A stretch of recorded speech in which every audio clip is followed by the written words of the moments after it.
Senua finds a unique courage to keep pushing forwards on her quest, no matter what. She sees the world differently to those around her and faces challenges others would avoid. When driven so strongly by one powerful purpose, she will do anything to rid the world of the darkness. This is her life's mission, and she will not stop until she fulfills her quest. My name is Eddie, and I have lived with psychosis for most of my life. To me, psychosis means living in a different reality, a reality that isn't shared with other people. Often living with psychosis is dark and miserable. While experiencing psychosis, I've got to hear the voice of God, the opposite, seen and spoken with angels, and been to hell itself. Recovery college and peer support really did turn my life around. I thought I would never get better, and yet here I am.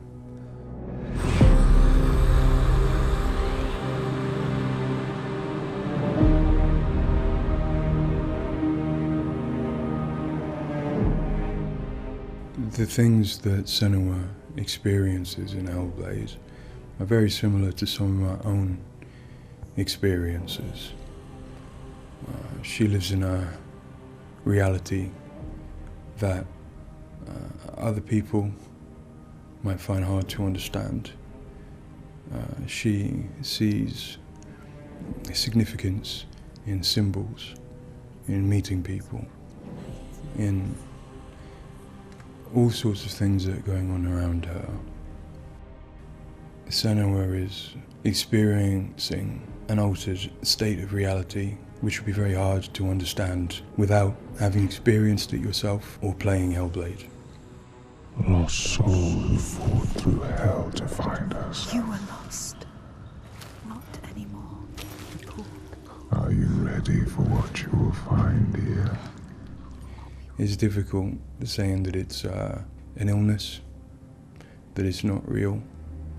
Of course, to me, it is. And of course, to Senua, it is. And that's what's driving her to do these amazing feats of courage, to overcome pain and exhaustion, to do what she knows she must. All the fear, everything I've seen, everything I've done has led me to this place. We've come so far, not far enough. Say it. You are ready. Tell them. In Senua's saga Hellblade II, we tell the second part of the story of Senua, a Celtic warrior who, like Eddie, has experiences of psychosis, seeing the world in a unique way and existing in a reality unshared by others. At a surface level, this manifests for Senua in seeing things that others don't, hearing things that others don't, and having unique beliefs about the world. My name's Paul Fletcher. I'm a psychiatrist and a professor of neuroscience at the University of Cambridge, and I've been working with the Ninja Theory team on Hellblade and other projects for several years now.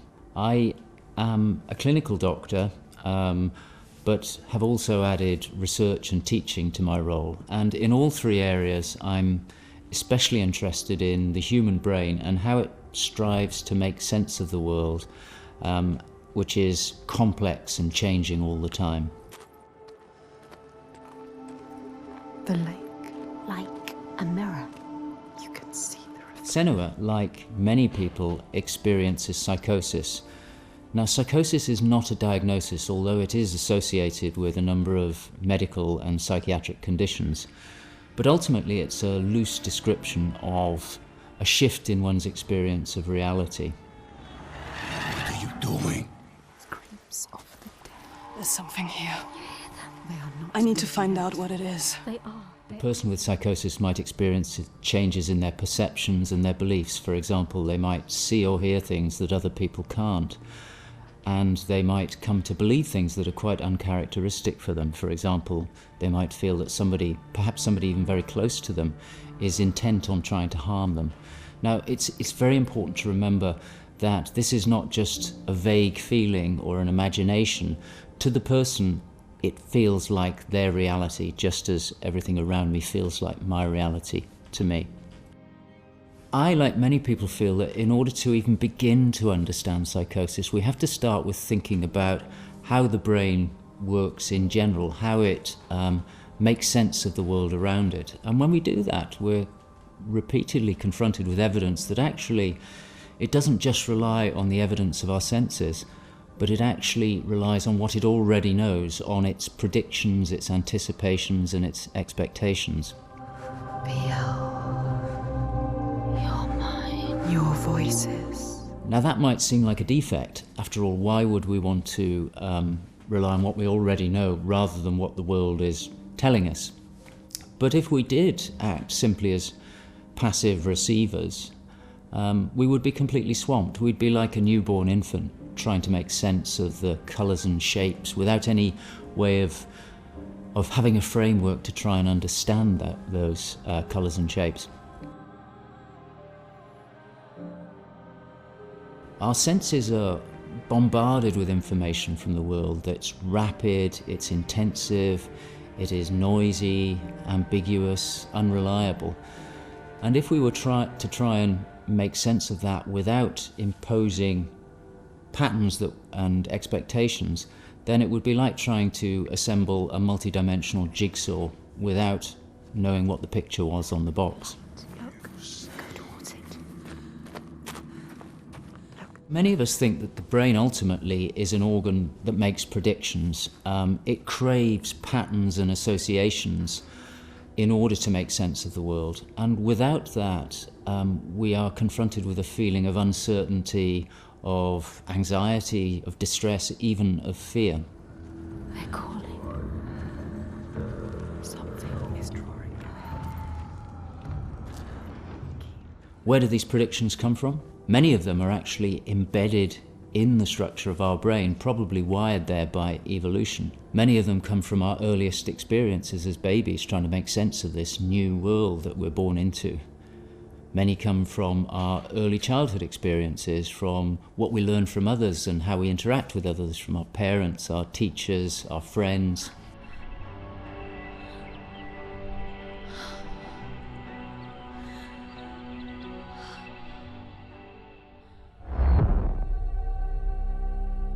We all have a feeling that we're directly in contact with an objective reality, but it's probably the case that what we experience as our constructed model of the world is a blend of the evidence of our senses, but also what we are predicting or expecting from the world. So this blend exists in a very fine and delicate balance, and the weighting of that balance probably varies a great deal across different individuals. But crucially, this balance is what determines how we experience and interpret and act upon the world. And some of them are embedded in shared experiences with others, our society, our culture, our arts, even our religions and our mythologies. So for the most part, this works very well for us and enables us to make sense of the world, but it's also, being a delicate balance, it can be shifted, and it's very easy, even under the most normal day-to-day circumstances, to deviate from objective reality. A good example of this is the hollow mask illusion. All of us are familiar with a mask. We know that it depicts a face and that the inside is hollow. But when we see the mask rotating round and we see the hollow side, there is a deeper prediction, probably embedded in our brain, that facial features tend not to be hollow, that they stick out. And this deeper prediction can override our knowledge that the mask is hollow and make us actually perceive the face as sticking out at us. Despite what we know, the deeper predictions will override this. So for me and many in my field, perceptual illusions like this, which are very common, are really interesting because they tell us something fundamentally about how the brain is making sense of reality using its predictions. But more than that, for me, it's very interesting because it begins to give us a sense of how psychosis might begin to emerge. Psychosis is this experience of an altered internal construction of one's reality. And it seems feasible that this is dependent upon this balance I've talked about between predictions and evidence. And it is probably the case that some people tend to weight their predictions more heavily. This, in many circumstances, is advantageous because it means that they can discern patterns and associations that perhaps other people can't. But if that balance was shifted further by different circumstances, then it may well be that they begin to construct a reality that doesn't accord with the world around them. What might cause that shift? Well, a number of things. It could be caused by stress, sleep deprivation. It could be caused by illness, neurochemical disturbances. It's also the case that our experience will change how we predict things. So a very profound experience, for example, of trauma, could powerfully change the way in which we make predictions about the world and shift us from this delicate balance into a state of psychosis. In the case of Senua, we know that from an early age she was able to discern patterns and associations that perhaps other people couldn't. And on top of that, her childhood and adolescence had a number of traumas in it. Her father was abusive and he accused her of being the cause of evil and darkness. Her mother, who had the same capabilities as she did, was actually sacrificed for the same reason. And in addition, her village was attacked by Vikings and her lover was brutally killed. And it's possible that all of these traumas would act on her natural tendencies to topple her into this psychotic experience that is depicted in Hellblade. With every defeat, the dark rot will grow and soon it will take her soul.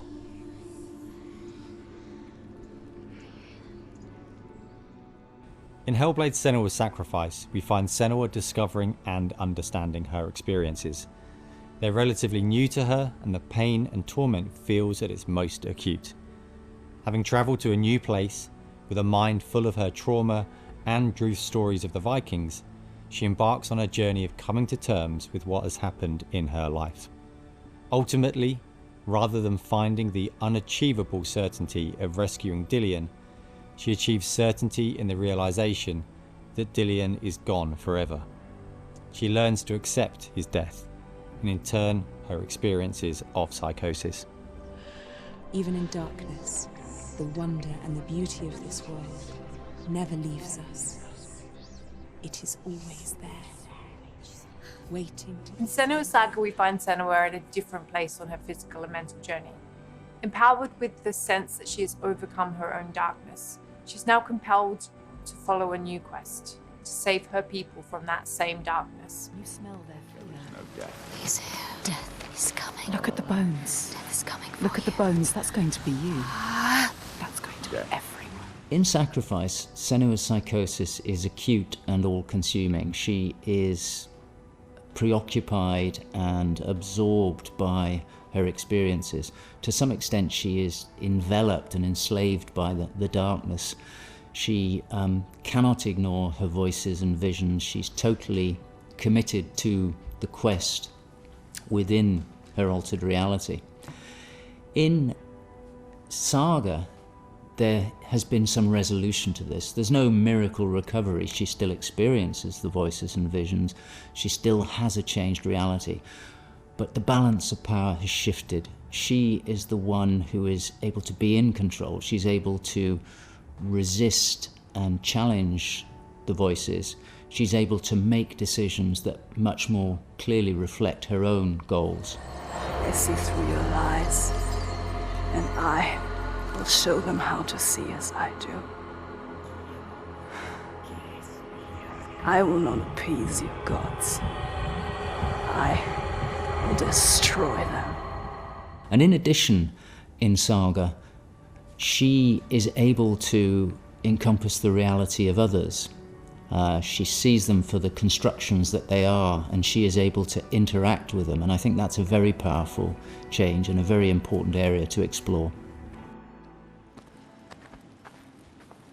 They have lost everything. In Saga, we've had the opportunity to explore the next phase of Senua's mental health journey. One where she's come to a place of understanding, but where she and us as creators have new challenges to overcome. Where Senua's belief system will clash with that of others. Her experiences will play out in the presence of people who don't share her perspective. And where she feels a new sense of power in being chosen for the quest, but also a new weakness, bowing underneath the weight of responsibility that sits on her shoulders. Wait.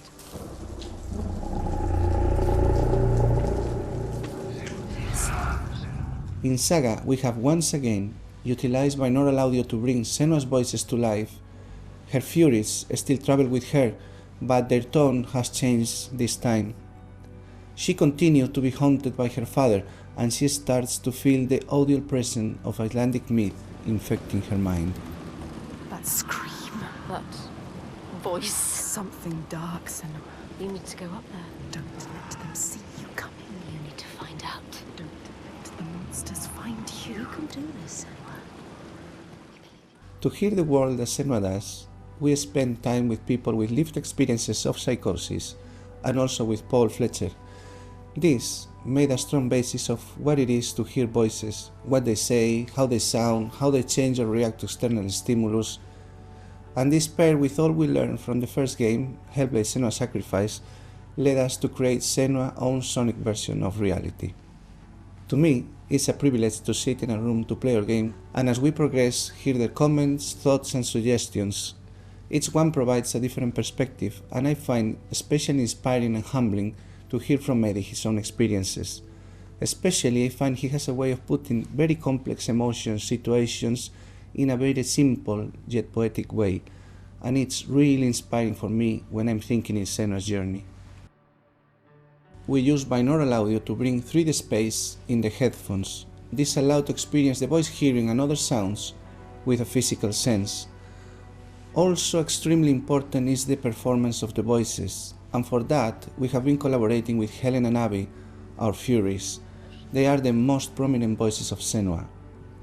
The way we perform is important as well, allowing for freedom, movement, creative input from Helen and Abby, and also important to have with them conversation and spend time talking about the journey of our character.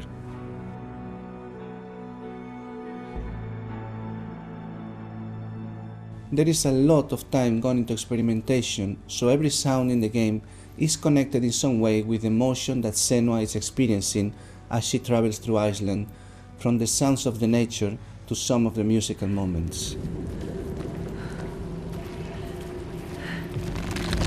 What's a sign? Beyond of its uniqueness or not, I find that for me, something extremely important is to create a connection beyond the game.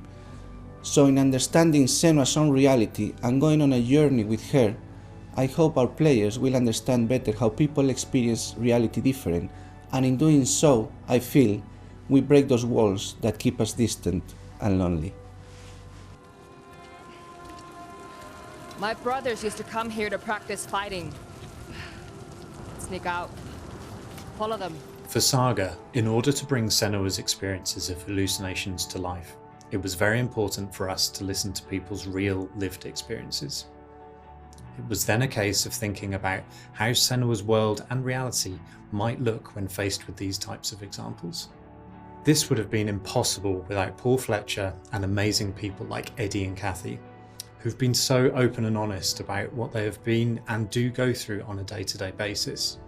I think it takes real strength to be able to talk about such personal things to a new group of people. On the visual side, we have lent into things like repeating fractal geometry shapes, cymatic patterns, with lighting and post-processing changes to all help reflect the current feelings of Senua. And hopefully, when combined with the audio and gameplay, the player will get a sense of what we are aiming to achieve. Dying right before your eyes, just like No, this cannot happen again. You couldn't do anything. We have to stop it happening. Face it. You need to face it. Focus. You need to look at it. In Sacrifice, we saw a story of Senua's suffering at the hands of her experiences. In Saga, we're telling a more nuanced story of the next step on her journey. One where she has found a greater balance, but where her experiences are just as strong. Where rather than being a victim to her experiences of psychosis, she is driven by them on a path that only she sees. Bringing sin with you. The gods cannot be killed. One thing that I find very exciting in Saga is that there's an attempt to explore something that is really neglected in my field, which is the experience of a dual reality that some people have. People who have had Senua's types of experience have spoken to me about this feeling that they have their own reality, but they also recognize the reality that others experience, and it can be very confusing, it can be disorientating. And it's exciting to me that the game contains an explicit attempt to portray this experience of dual realities, and I think it'll be very interesting to see how people respond to that.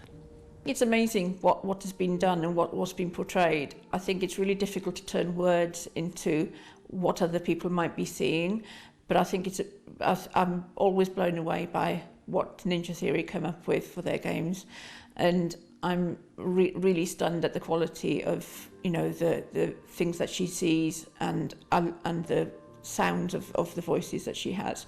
I think they're pretty realistic. She's getting closer. Yes, she can feel it. I hope that the game will help people who maybe don't understand psychosis or don't know very much about it to start with.